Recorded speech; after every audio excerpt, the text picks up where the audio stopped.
Welcome, everybody, to another webinar with Recognize, the Engagement Lab, 30-day experiments HR can run with your managers, with your team, with your company. It's a sprint, rather, framework for driving real engagement with people managers and their teams. And we're going to talk about what sprint means and how that will work and all the things you can do. Super excited to have a special guest with us. We have Ellen Butler here. She is a evangelist. She is a subject matter expert on the employee experience. So we're really happy to have her. Ellen, do you want to say a couple of things before we keep going? Yeah, just happy to be here. I think engagement with all its different intricacies and whatnot is an extremely important topic. And in particular, addressing it at the manager level, the people manager level, I think is a great place to start. Yeah, and Ellen, tell us a little bit about your experience. I know you've worked with Apple and a number of amazing companies. Yeah, most recently I was with the retail division of Apple with their HR team there. And before that, I was with Wells Fargo, Charles Schwab, Cisco, some technology startups, kind of a range. Workday, I was at Workday for a little bit. I mean, I know many of you are familiar with that.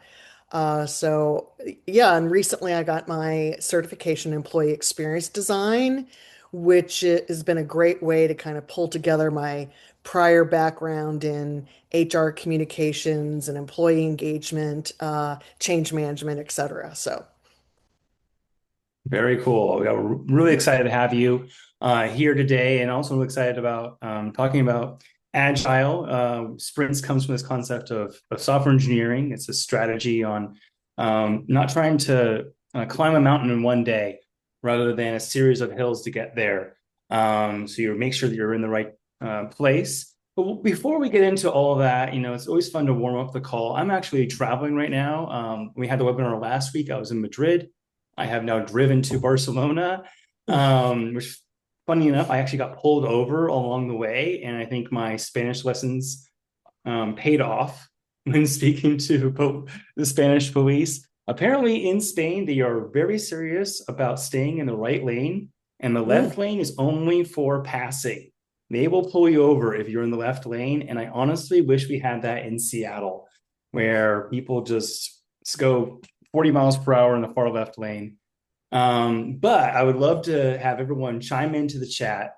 Where is somewhere cool that you love to visit or you're going to visit this year? Where's a place that you recommend people check out? Um, while people are chiming in the chat, Ellen, where is somewhere in the world that you love? well, there's a lot of places I love and I've loved to return to, but during COVID, I had plans to go to Croatia, which I had to cancel, and I haven't been able to reschedule that. So Mm. that's kind of one of the big ones on my list, followed by Portugal, Japan, and then obviously, like I said, places I want to get back to. I love that. I love that. And people are chiming in. Iceland via camper van. That's a great Mm. idea. Through I once did Hawaii in a van, and that was really cool because it was your car slash your home, different beach each night. You technically weren't supposed to camp, sleep at the beaches, but we did anyway. Yeah, Croatia. David chimed in. I hear it's amazing. I would love to visit Croatia. I've never been. Larissa chimed in. Brazil next month. I'm sure that's really exciting. Gosh, a lot of cool places. Venice, Italy, Amsterdam. But even local, like Terry mentions DC, being from the West, I just love Nevada, Utah, New Mexico. So enchanting. We're so lucky to live in the United States and have such diverse places to go. All right. Well, it's 6 minutes past the hour. Let's get into it. We have a lot to cover. Um, so yeah, as I mentioned, we're going to talk a bit about this idea of just experimentation. And I think one of the problems that we see is that we go after these big projects And oftentimes, sometimes we take on so much, people will often say, well, how about we add this or how about we add that before we even have started the project? And then sometimes we just give up. We just get fatigue from trying something without even getting started. So we're going to talk a bit about how to do things in bite-sized pieces and running experiments in that process. So and then in the end we'll have Q&A. So we love it if you have a question, you think of it, write it down, and we'll do Q&A at the end. And it's a great time to do that with Ellen. We're so lucky to have her. So I'm going to talk a little bit about first, what is a sprint? So this comes from, as I mentioned, agile software development. So basically, a number of years ago, people, software engineers got tired of spending a long time building a big project, and then it gets canned or it fails without ever even finding out if it could be something of use. So this idea of a sprint, it's not like running really fast or rushing or anything like that. It's really just spending a week, 2 weeks, 3 weeks, or 4 weeks on a bite-sized project, right? And there's four steps to that. There's the planning, there's execution, the review, and then the retrospective. And I think we often forget to do that last step. Were we successful in this?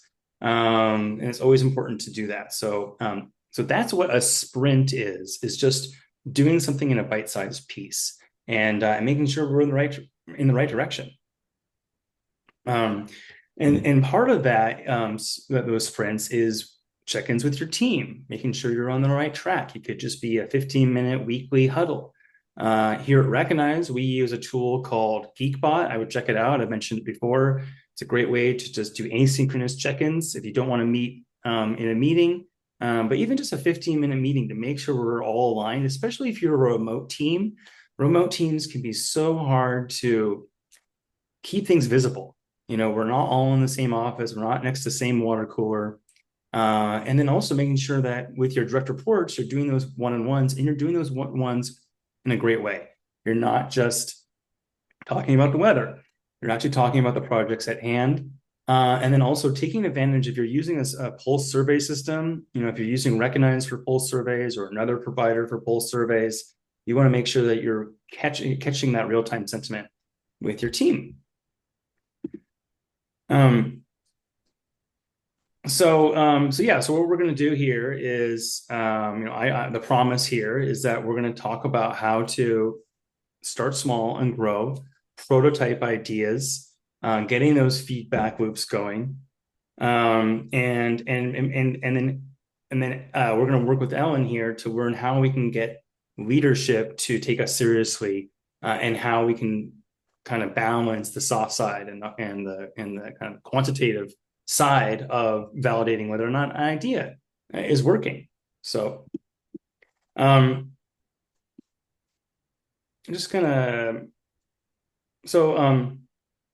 I just want to make sure a little bit more about what I mean by agile employee experience versus traditional.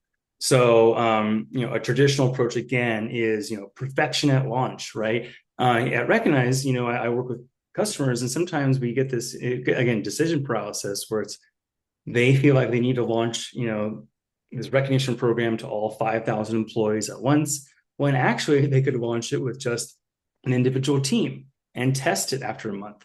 One pro tip I have is you want to this idea of don't use the word trial, use pilot.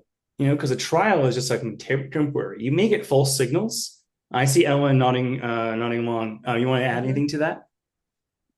Well, no, I agree with the idea of looking at it as a pilot. You've got say a hypothesis, you've got a theory, you've got an idea, you've got a point of view, and you basically want to pilot it, and you've developed a solution, but you want to test out that solution with or pilot it with the smaller group. And actually, part of what I Mm-hmm. was also nodding to is just the idea of agile the agile methodology beyond, we'll say, the software world. Um, Yeah. I'm sure some of you have heard it, but it is actually becoming a little bit more, it's been put into practice into other areas. It already is without the same name. It's basically the approach that's been used in science. It's product design and marketing. It's about, not rolling out your whole campaign before you've kind of done some tests and some pilots, gotten feedback, and then Hmm. you iterate, and then you kind of go back out again. In HR, I think um, I think we've always been under the pressure, right, or felt the need to roll out something big, and maybe that's the pressure that's coming from up above. Um, but I think more and more HR teams are realizing, hey, if we experiment and pilot things and work out the kinks, by the time we roll it out for good, then we can feel much more confident about it. But in addition, you can use the results, the data, or any proof points you've gathered during that pilot to perhaps, if you need to, sell in the expansion of the product with I'm sorry, the program with management. Hmm.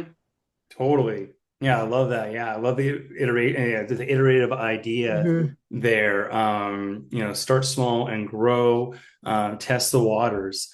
Um, Hmm. so, moving along here into the next slide, um, I did want to touch on, an exercise that comes from, again, the software startup world with this company called Techstars that helps startups kind of grow and become, big companies.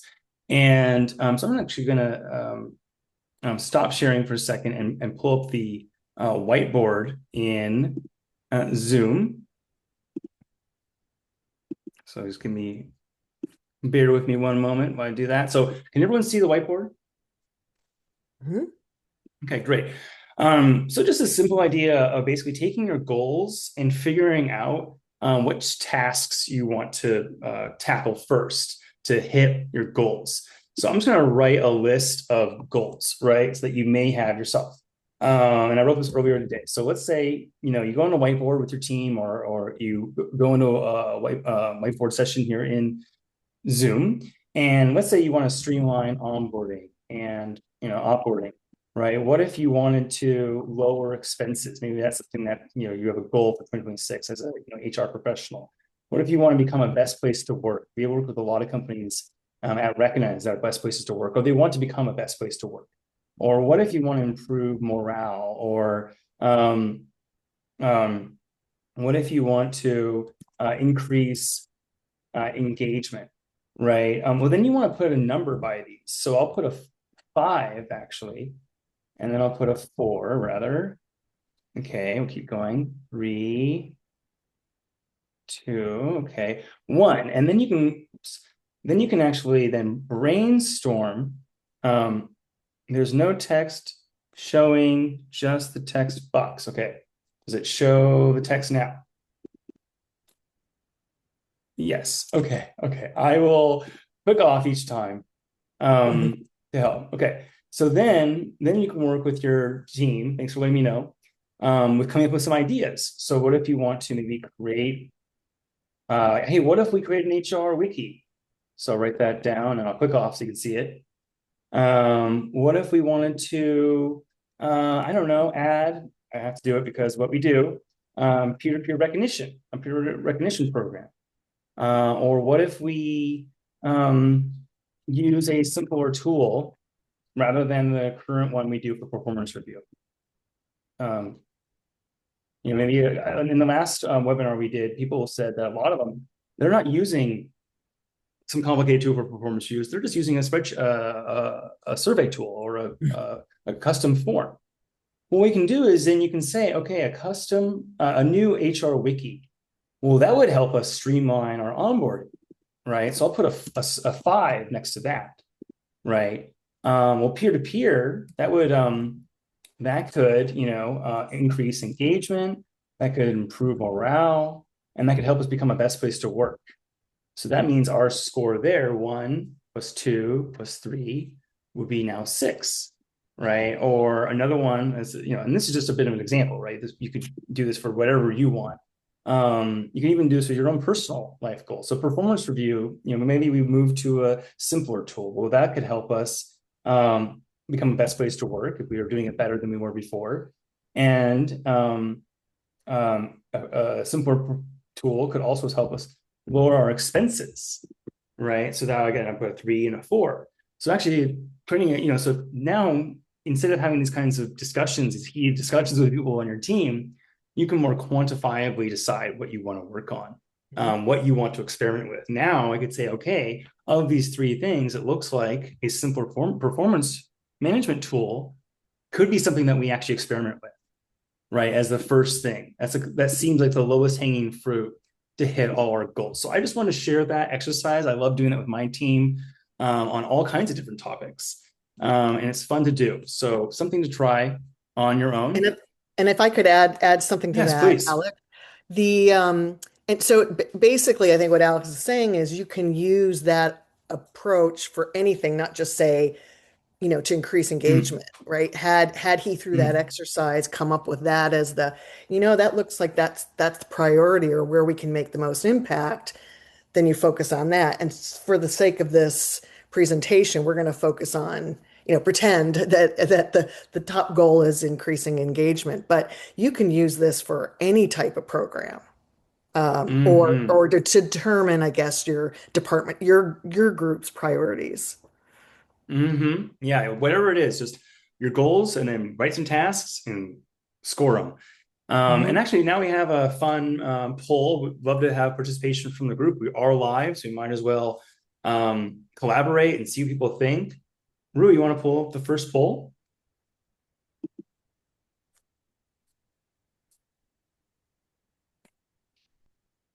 Yeah, so I'm just curious.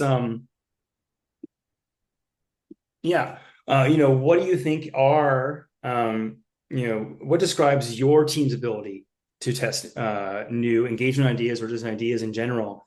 Is it leadership roadblocks, no time? What do you think it is? What do you do? Or are you experimenting on your team? Love to hear the feedback.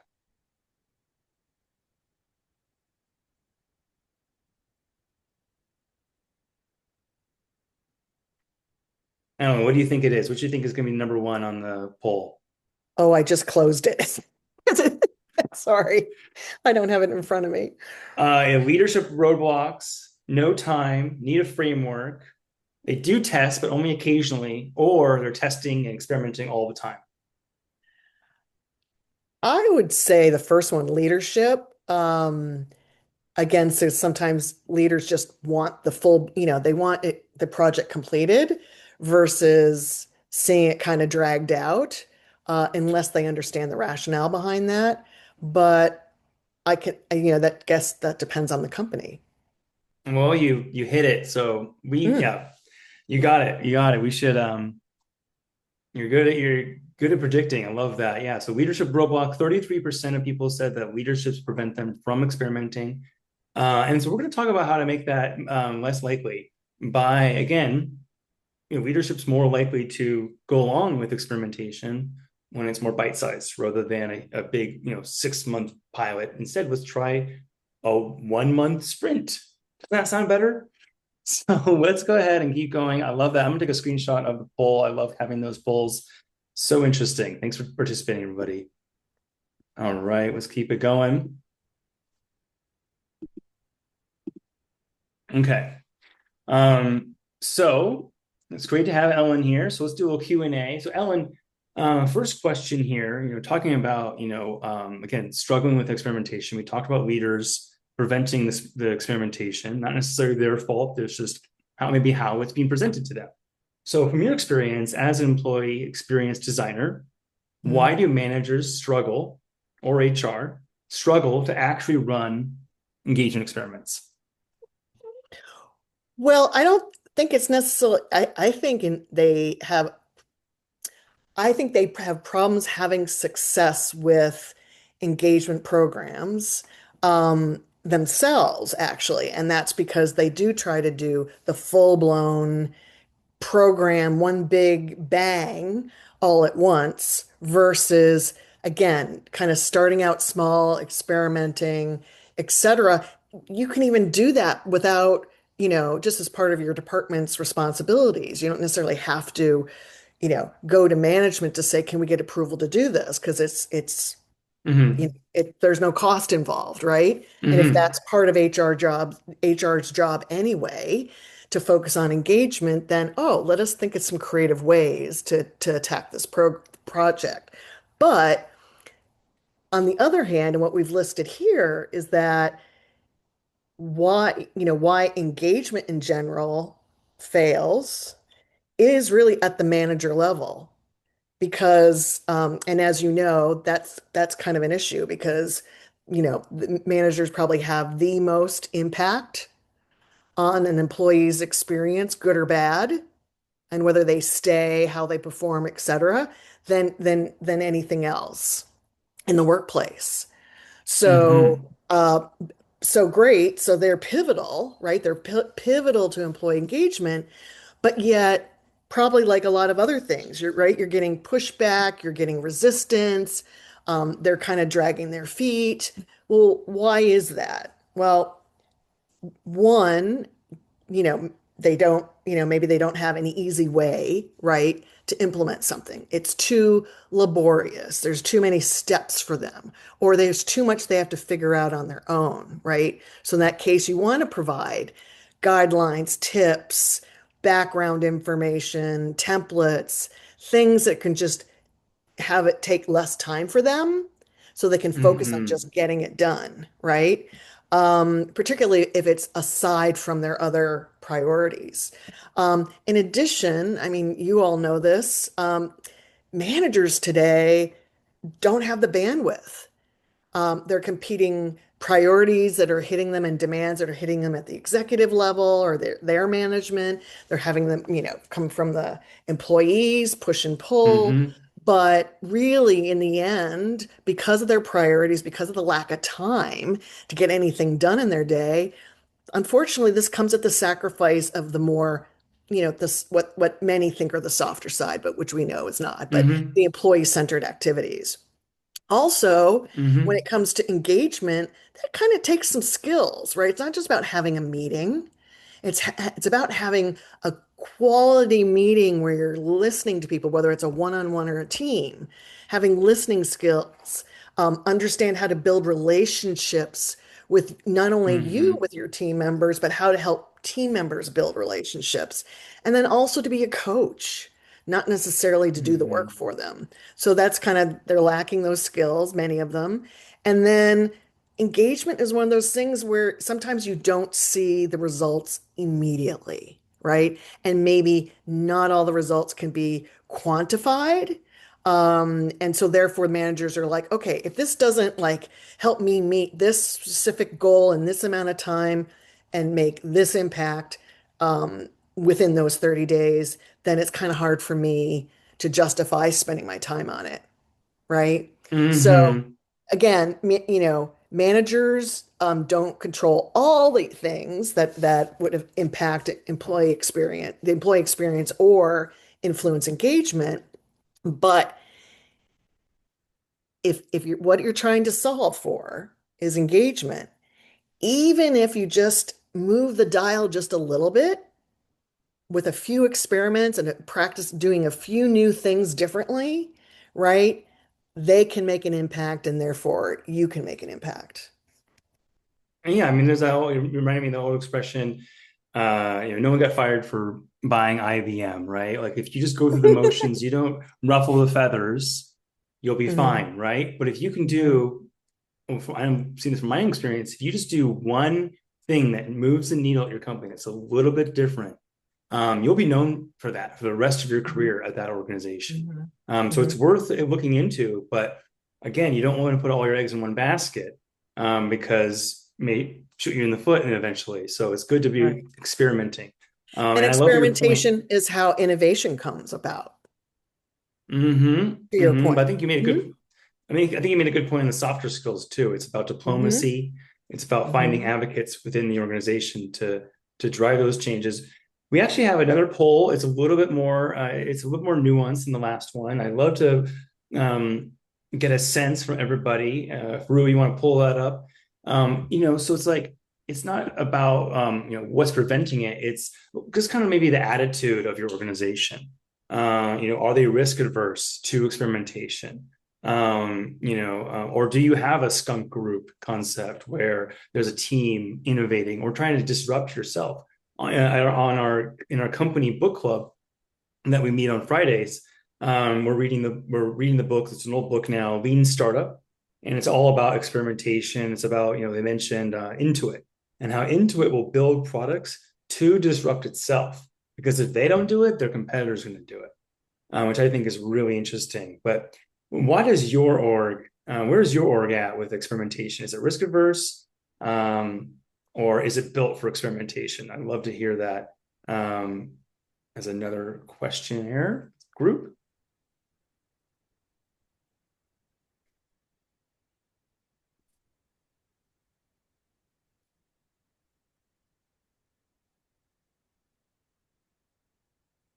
Couple more moments here. Here we go. Which is it going to be?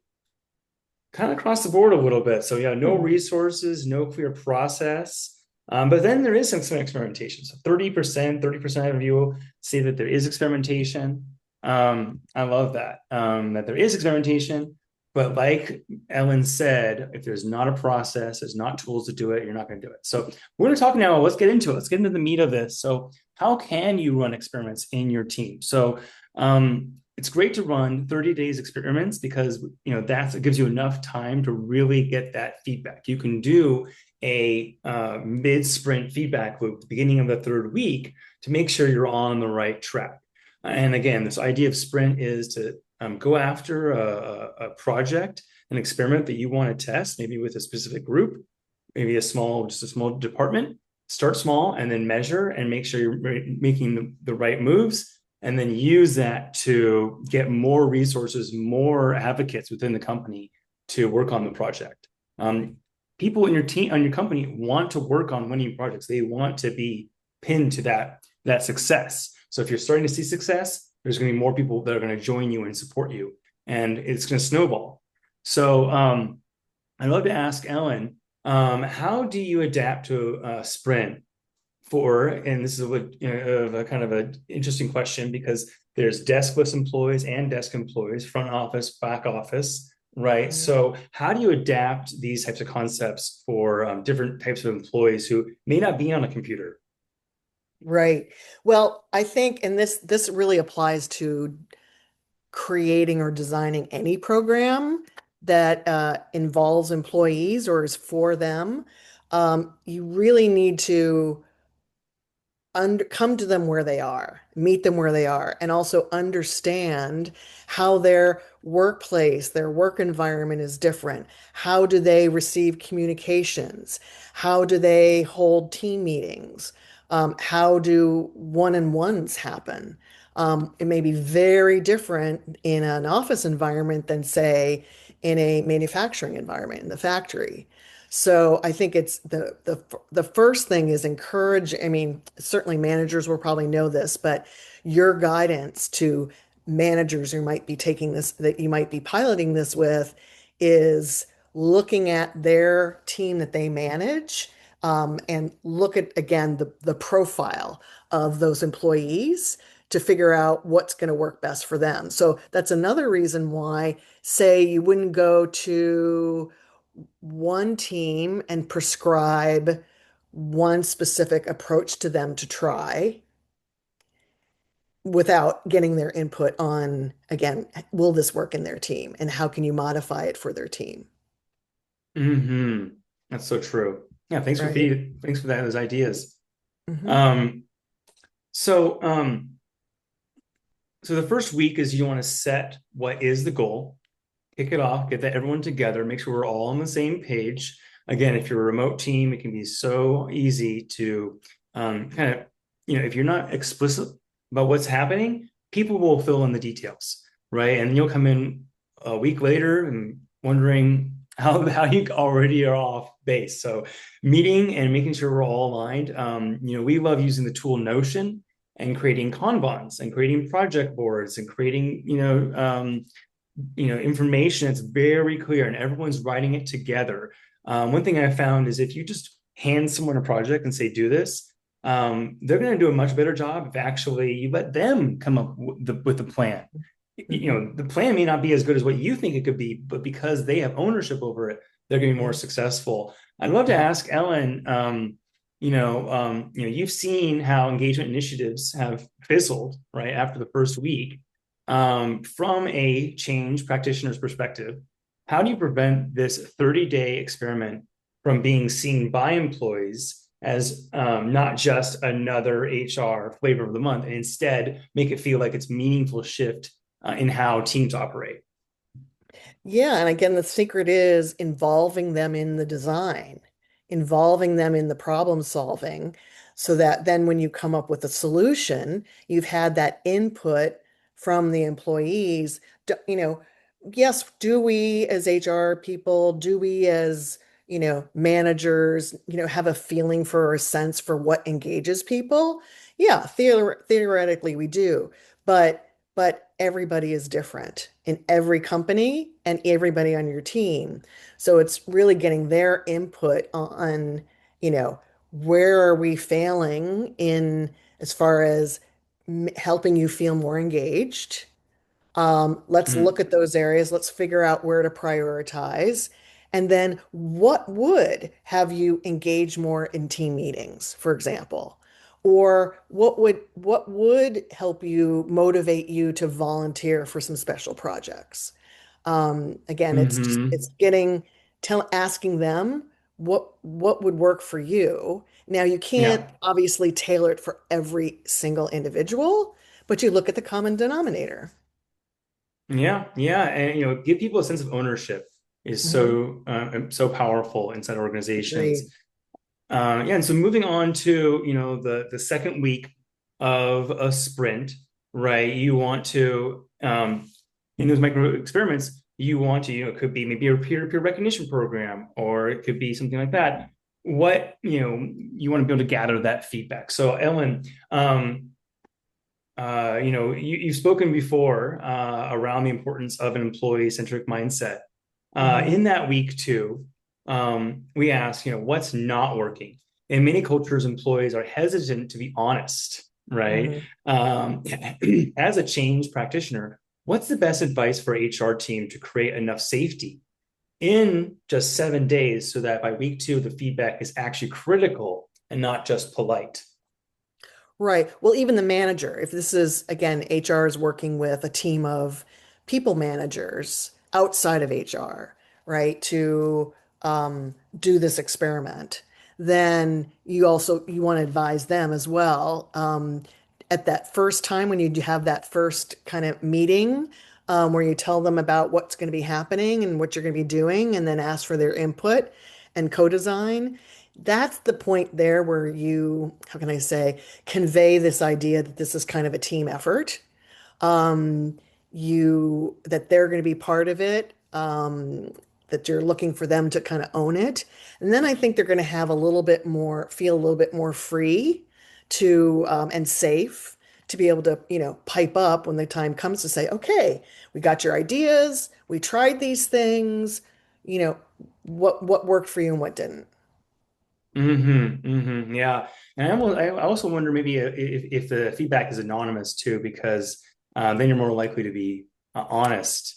It depends on Uh, the nature of the team, right? It hmm. depends on the nature of the team. And that, yeah, I think again, that's why sometimes it's in this case, it's the uh depending on who's executing this in the first place. But let's just say that HR is working with a team of people leaders, people managers to do this in their departments.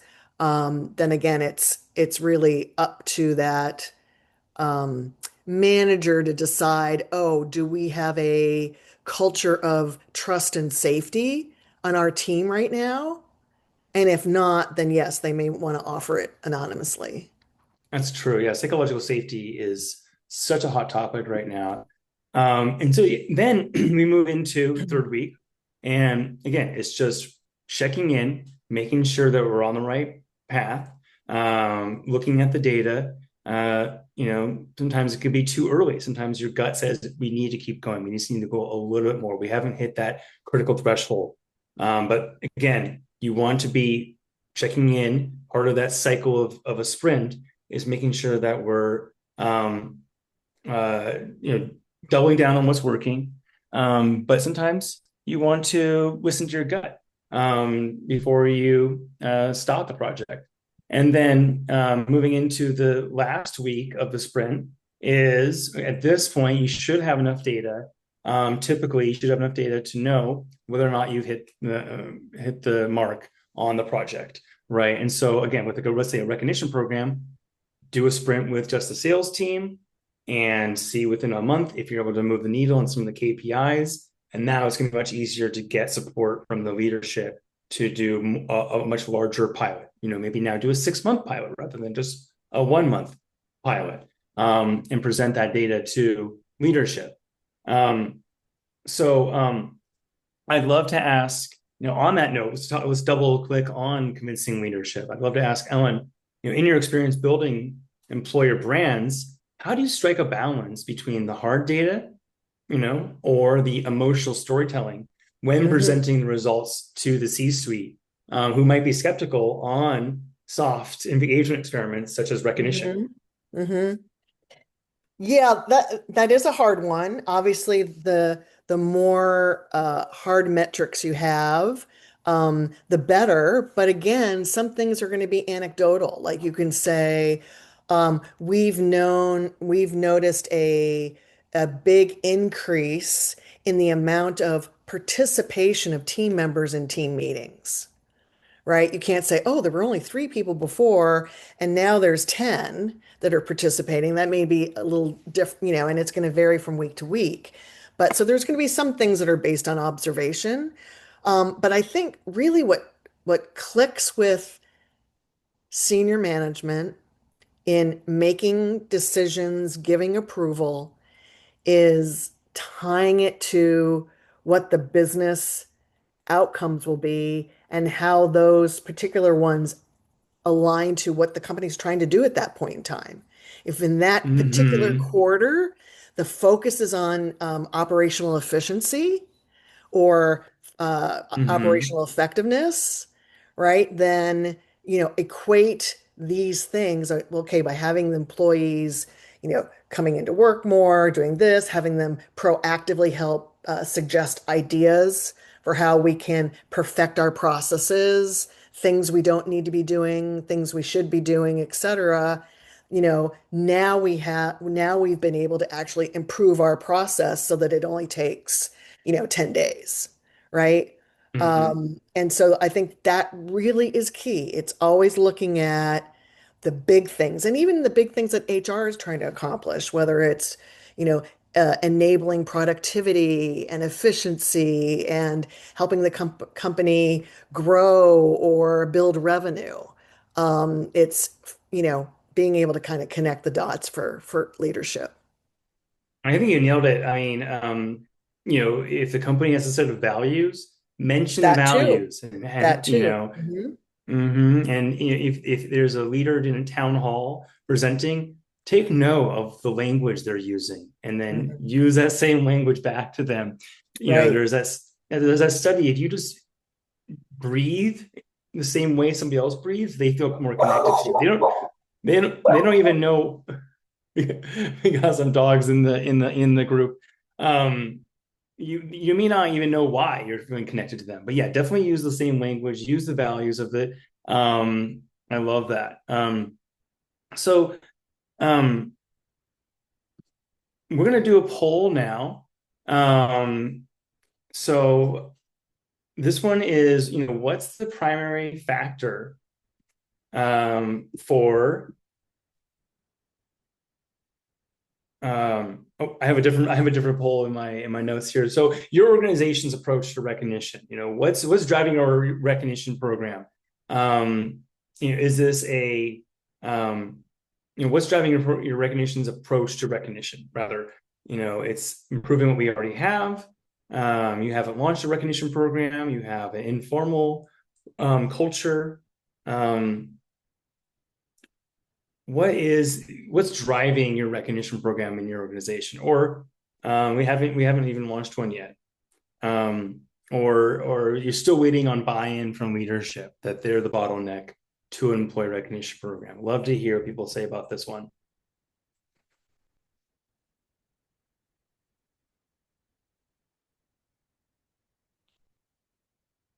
Give people an extra moment here.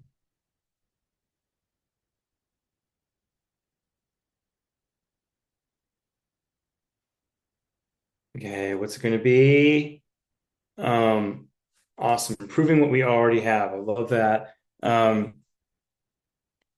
any thoughts on that, Ellen, on this poll here? You're on mute. I was blocking out the dog. I'm not totally surprised. I mean, given the maturity and size of the companies that for people that are on this call, more than likely they already have some form of recognition Mhm. program. Again, and then like they're saying, yeah, we just know we need to improve it. Yeah, I mean, 75% of companies, their recognition program is an anniversary program, just Yeah, celebrating that you just stuck exactly. around for the last year. Whereas half the companies have a peer-to-peer program, and it usually stems from, hey, we want to have an employee of the month program. We want to celebrate our employees.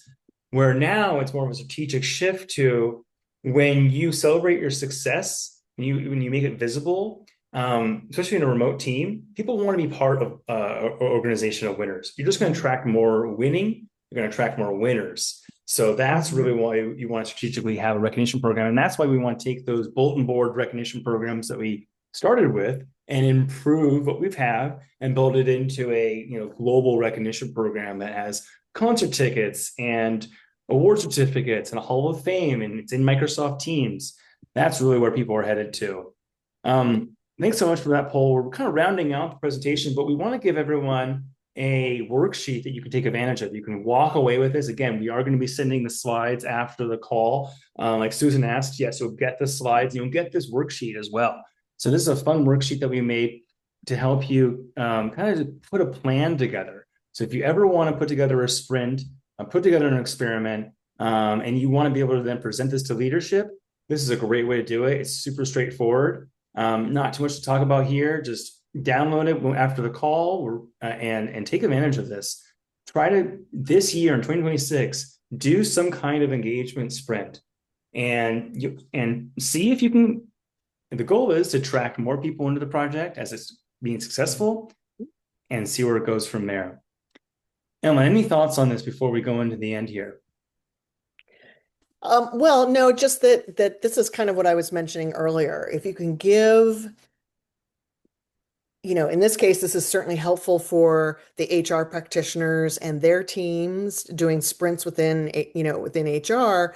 But if you're also working with teams outside of HR on the engagement sprint, this is what managers are looking for. Just make it easy for them. Give them something that makes it easy to participate and not have to put a lot of, thought around it. Yep, exactly. Don't make me think. I love that. Well, thanks everybody for coming. This has been a fun 45 minutes with y'all. Please come to our next webinar. It's on March 5th. We're going to be talking about how to have a have a high performance without the fallout, manager skills to drive output without burning people out. Part of the engagement lab, part 3. Please follow us on LinkedIn. Please follow Ellen as well. You can see the information here on the screen and register to the webinar. Again, these slides will be sent afterwards. So you don't need to write this down, but feel free to take a screenshot. And it's also in the chat as well. So thanks everybody for coming. I hope you have a great Wednesday and we'll see you soon. Thanks, Ellen. Thanks, everybody. Yeah, thank you.